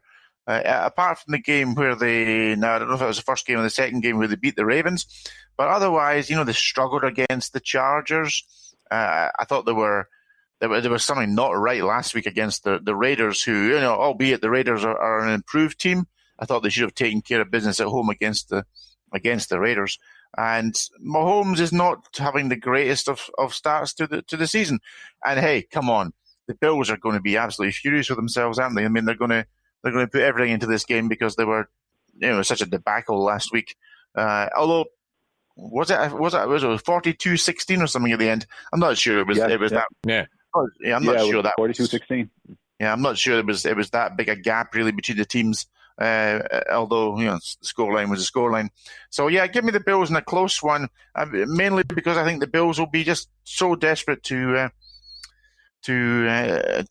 make up for that terrible performance. And I think the defense, if they can get Trey White back, and James will be able to tell us about that. But if they can get White back, then I think that will certainly help them to sort of stifle the Chiefs' offense. And we've noticed an interesting thing in the last few weeks, haven't we, where there's a real push towards even dropping up to 8 of your defensive players into coverage, and really not necessarily having a great pass rush, just getting a little bit of pressure, but just stifling the defense, stifling the offense by clogging up all the passing lanes.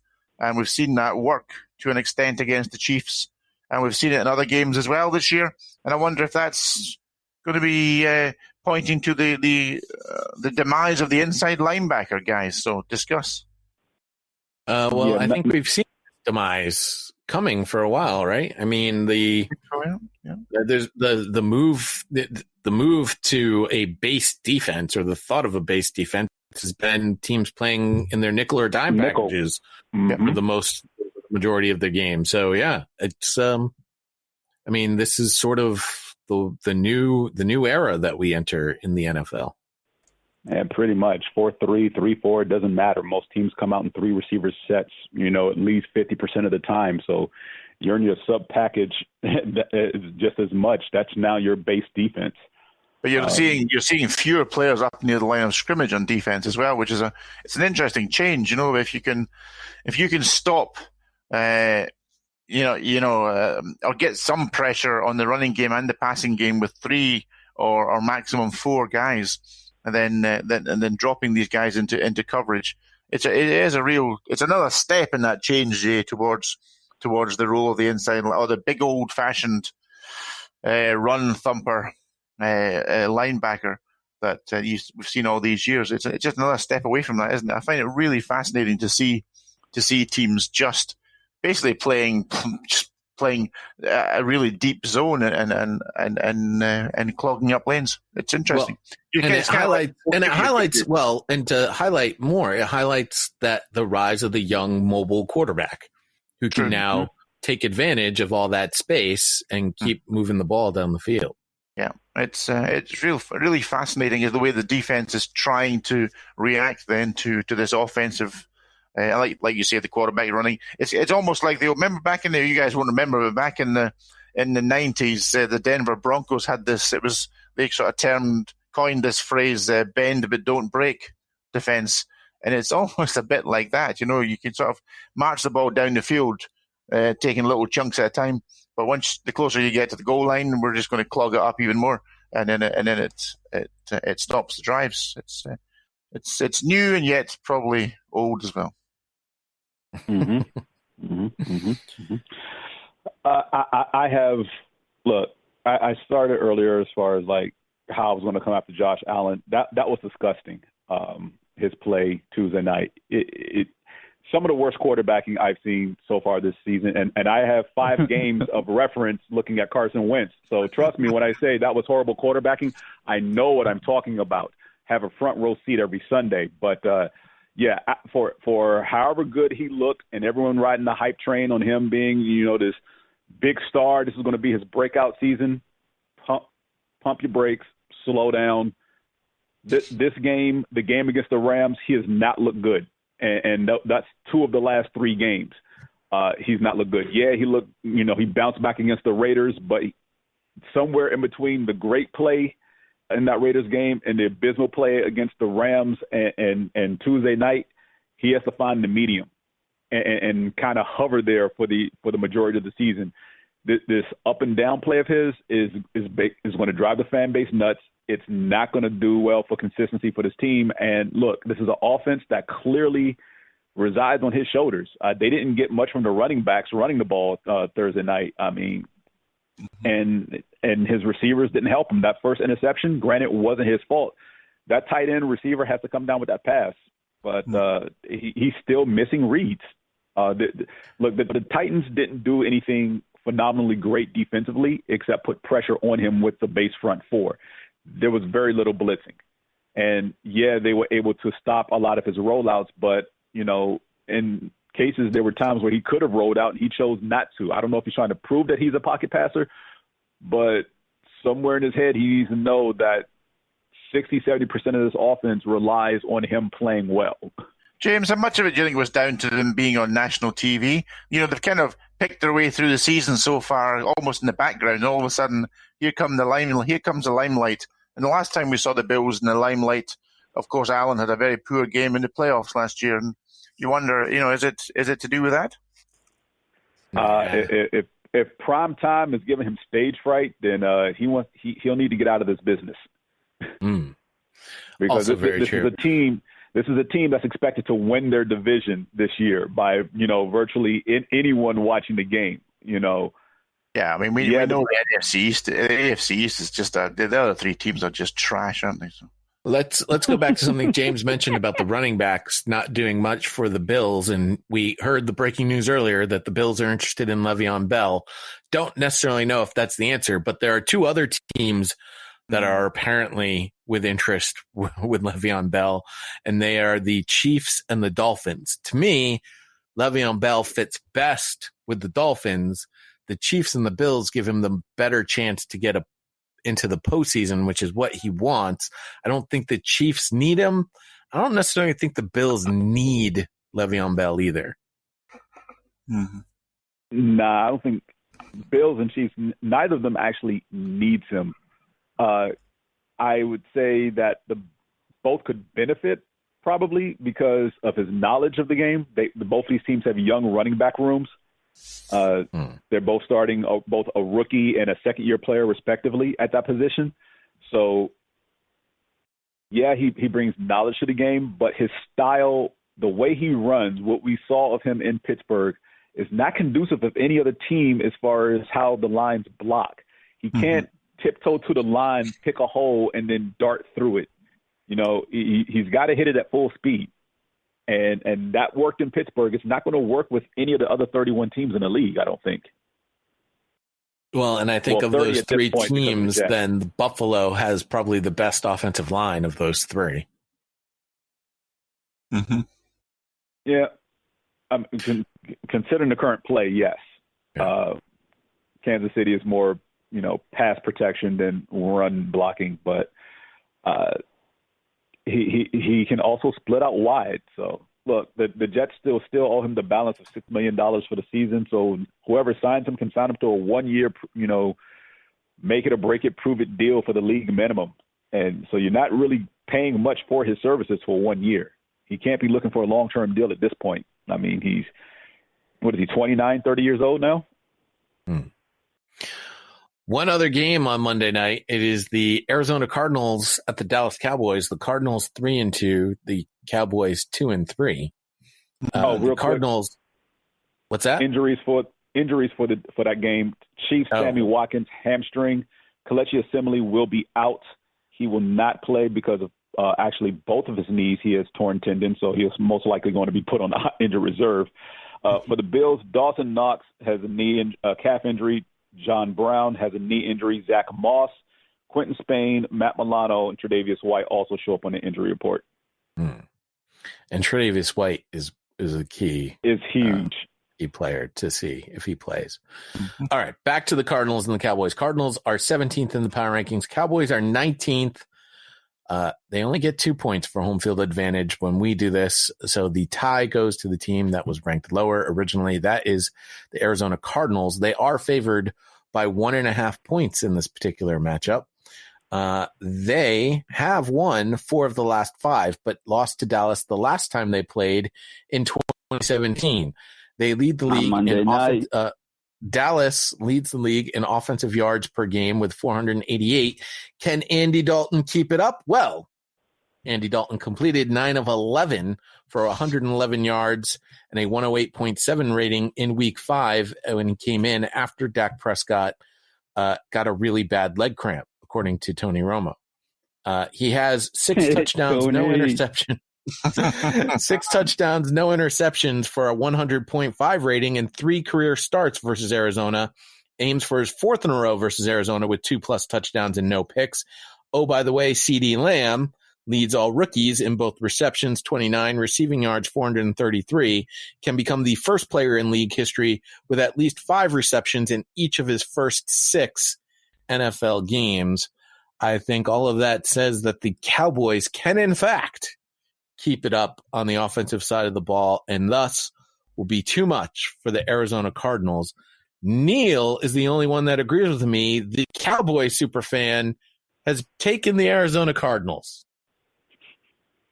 In fact, I have. I've sat through 5 abysmal games this year. Offensive line is terrible. Petrified to see Dalton behind that offensive line without both of our starting tackles. He's not good under pressure. Dak's mobility was good for us. Dalton obviously is not as mobile as Dak. Although on the second to last pass play of the game last week, he showed good pocket presence and scrambled out to the right, hitting Gallup. But I'm still petrified of the offensive line and Dalton behind it, although Chandler Jones will not be playing for the Cardinals, so that's good. But really my biggest concern, as Neil knows, is the Cowboys' defense it's not really a defense because they don't really play defense. They've given up 34 straight points in 4 straight games now. They finally got a turnover last week, but I think they failed to have an interception since week 1. They don't pressure the quarterback very well or very often. It's just a disaster to watch them play defense. They give up big plays every game, multiple 20-yard plays every game. there's just no reason to trust the Cowboys defense at all. I fully expect Kyler Murray to run for about 80 to 100 yards. Fully expect DeAndre Hopkins to go for 10 catches, 100-plus yards. Hopefully we double or triple team him because he's really the only one that Kyler Murray throws to. And I don't even think Kyler Murray's that good. But I know his mobility will cause the Cowboys a lot of pain. Jalen Smith actually had a pretty good week last week, despite looking completely lost in everything the first 4 weeks. But I think that has more to do with the Giants than Jalen Smith's ability. And the only positive news is I think we're getting LVE back this week, but for God knows how long, whether it be one quarter or one snap. But you can, at this point, you can't pick the Cowboys to win any game because they basically need to score a touchdown every possession and stay close because the Cowboys defense will certainly be giving up 30-plus points. And that's it. That's all I have to say about that crap team. Wow. All right. He elaborated a lot more than I expected. A lot less than you expected? No, I'm saying you elaborated a lot more than I expected. So I don't have anything to add because I was just going to say I don't trust your defense and leave it at that. But, I mean, hey. I mean, our defense is by far the worst defense in the league. I've seen a lot of bad Cowboys defenses in my life. It's just this defense is an absolute train wreck of a disaster. It's like couldn't be any worse. Everson Griffin, we should release him as soon as Randy Gregory is able to be activated. He's completely washed up. Dontari Poe is complete scrub on pass rushes. He pretty much I didn't even know Dontari Poe was still on the team until you said his name. He pretty much finishes the play where he starts on pass rushes. On running plays, he gets completely manhandled. Tank Lawrence had his first full sack in about 13 games last week. Since he got paid. As I said before, oh, God, it's just nothing positive to say about the Cowboys defense.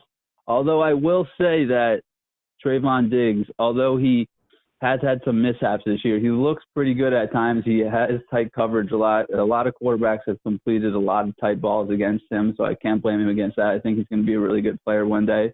But I will tell you right here, now, Trayvon Diggs is one of two rookies, Antoine Winfield's the other, with 3+ pass defenses and a sack in 2020.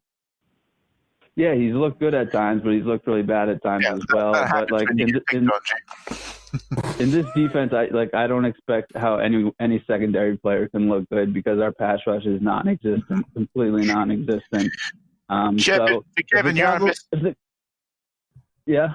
Yeah, I was going to say you're missing the big story. I'd quite like to know what the sort of fan base is thinking, what the feeling is around Arlington there in terms of Prescott. Huge. Oh well, huge Cowboys. Terrible. Cowboys Twitter is a funny place. Half of them hate Dak, half of them love Dak. Half of them think that Dalton will do better than Dak. Personally, I think that's idiotic to think Dak was the only thing worth watching on the Cowboys to tune in every week. He was having a crazy good year. He almost threw. He was going to throw for 2,000+ yards in his first 5 games if he didn't get hurt last week. He was on pace for the best season of his career. What's he thinking about the contract? I think that Jerry will give him his contract. I know a lot of national media pundits. Like I was just before the started, Manuel Acho or whatever his name is said that he thinks that Dak Prescott has played his last down for the Cowboys because if Dalton leads them to the playoffs, the Cowboys will be like, "Oh, we got this far without Dak. We don't need him." Did you see that interview? If you can't trust a man in a bright mustard-colored suit, who can you trust? Oh yeah, I did see it. He looked like a buffoon. And then he said, "This is also what he said." He said, "If the Cowboys, if they don't make the playoffs, will go 5-11 and have somewhere between the 8th and 12th pick and draft Justin Fields, and they'll be able to pay him for $20-something million for 4 years instead of $100 million something for 4." But Dak has just proven himself to be a top 8 quarterback in this league, and you can't just let that walk away. Like he had, and like, oh my God, it would be so infuriating to me if they did not re-sign Dak and they let him hit free agency. And I used to not be the biggest Dak fan, especially after the 2017 season. But halfway through the 2018 season, he really improves his game. He's really stepped it up, and he's ever since he entered the league, it's all about wins, right? He only has less wins than Brady and Wilson since he entered the league. So there's some things you can criticize about the guy. He's a little inaccurate sometimes. He throws the ball high sometimes when he shouldn't. He's a little inaccurate on short throws sometimes. But he's really good on deep accuracy, but he's just a really good quarterback, honestly, and the Cowboys need to keep him. He's like the only bright spot that we have. So it would be foolish for them to not re-sign him, in my opinion. But I know a lot of Cowboys fans want to try and tank the rest of the season and get Trevor Lawrence, but they're so dumb because they realize the Jets are not going to win a game. No, you're 2 games ahead of the Jets already, for God's sake. Yeah, that's not happening. I would add, just to highlight how bad your defense is, 36 points per game, 404 yards per game, only 3 takeaways versus 11 giveaways so far this season. No, I know. Thank you. Yeah, and one of those games against the Giants had nothing on offense. Yeah. Do we have the worst turnover margin in the league? I think we may. -8? No, I think there was another team that actually has a worse turnover margin. There's no calls for Mike Nolan to be sacked. Fired. I mean, he's terrible, isn't he? Absolutely, Neil. He makes me miss Rod Marinelli. I never thought I would say such a thing. Damn. That's wow. Okay, so Kevin, I've got this question for you, and I'm not trying to be, this is probably one of the few times I'm not trying to take a dig at the Cowboys, but does your head coach currently have the wherewithal, the mental capacity to shift the game plan in lieu of the injury to Dak Prescott and having Andy Dalton out there, and just shift more of the offense to Ezekiel Elliott and trying to at least help that offensive line by running the ball more? Sorry, James, sorry to jump in, Kevin, but the problem with that scenario, James, is that by the time you do that, the Cowboys are 28 points down, and you've got to throw the ball. Exactly. Neil, that's exactly what I was going to say.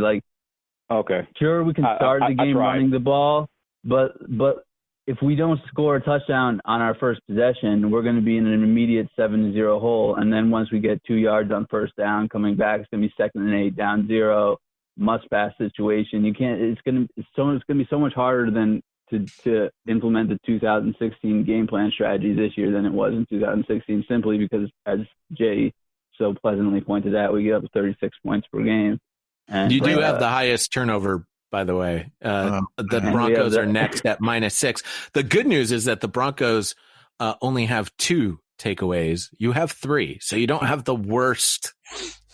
I honestly thought we only had 2. I thought we honestly only had 2.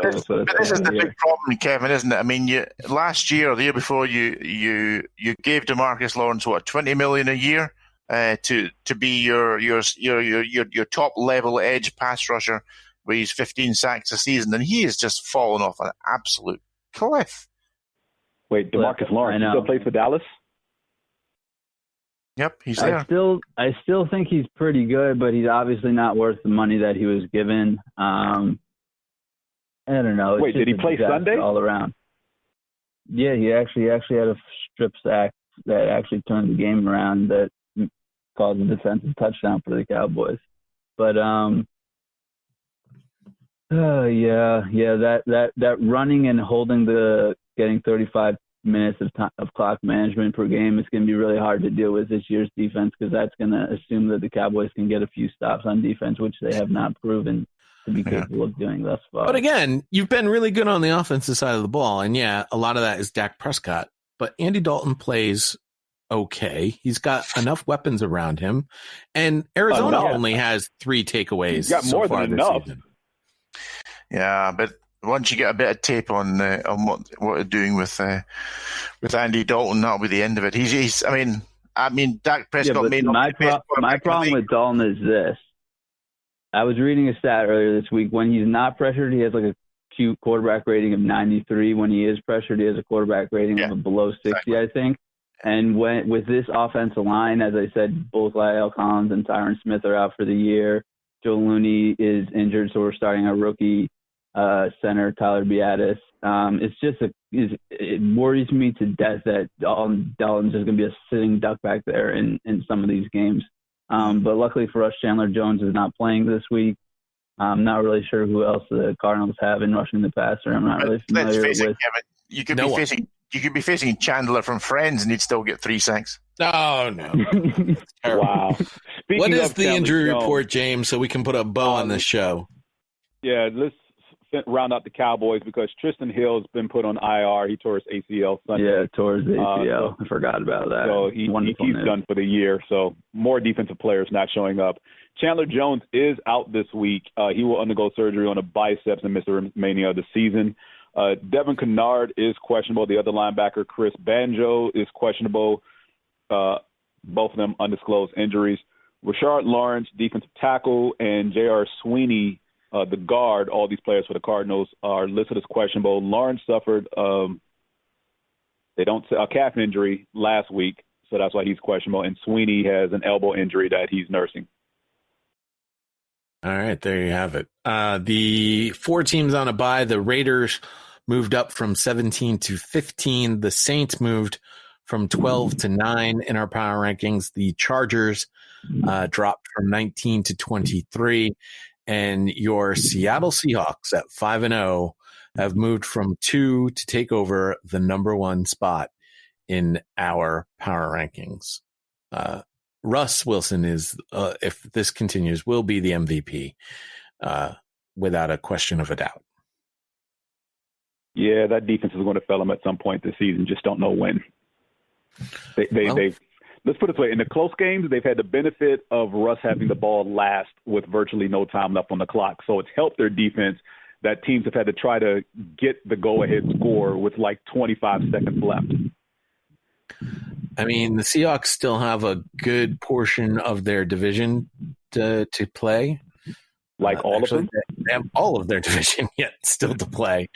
But they haven't played a division game yet.